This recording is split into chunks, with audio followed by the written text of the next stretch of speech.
मारा धोती पकड़ के नाचे ना, धोती ऐसे ऐसे। हाँ तो गोता वाला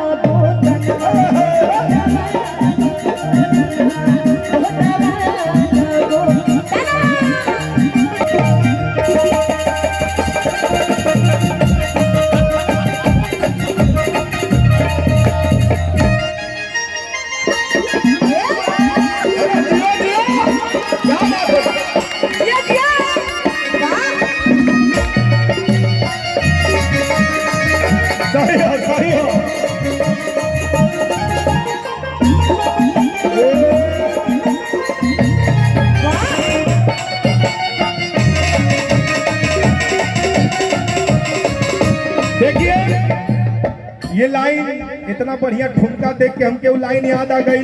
प्रियंका जी, ए राजा हमके बनावाई दो, ए राजा हमके बनावाई दो, ए राजा हमके बनावाई दो। चल के गोदौलिया के बनवा खियाई दा, चल के गोदौलिया के बनवा खियाई दा।